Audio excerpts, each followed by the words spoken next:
Hey everybody, this is another video of, we're just using Brother Tony's spell in his latest fall. We fall, we're gonna fall, but it's just he fell publicly, so that's the example of the day for the moment. So anyway, he goes by the title of pastor. I don't know if he's actually a pastor. I've been through the kind of observationally, I guess, from personal experience.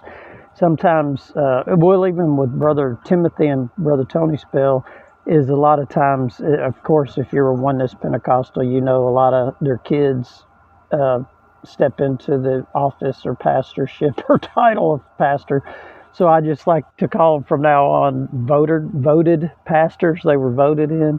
So sometimes evangelists get in there and they're terrible pastors, but they're great evangelists. It happens. It just happens. So I don't know if he's actually a pastor, but he talks lately, at least in the news, and then he's protecting the sheep and wants to protect the sheep. But you got to remember, if you're a pastor, we're not talking like an Old Testament pastor where the sheep are always going to be sheep, but we're talking about a New Testament pastor where your sheep are also a royal priesthood. Even Jesus told Peter, when you're converted, before he got the Holy Ghost, strengthen the sheep after your conversion. Strengthen them, not keep. So what some pastors do, or voted pastors, they're not really pastors. They might be, they might not. It's like getting a little turtle. Or I saw it the other day. Somebody had an alligator snapper, but they kept it in a little box or a little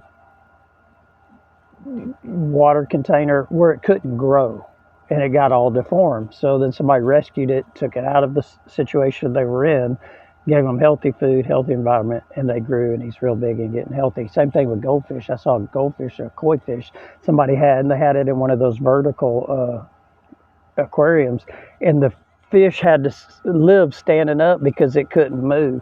So you just got to be careful. And I know you have to be able to discern. I went through something similar to what he did. I was in construction. I worked in oil refineries, and I was just standing there, and this guy was kind of just talking and bragging, and I was just watching him, just kind of amused.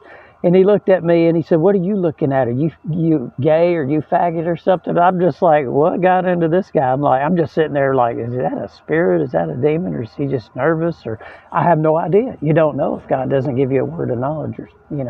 But he said, "I'll rape your mom and make your dad watch," and all this. And I'm like, he sounded like a little frog.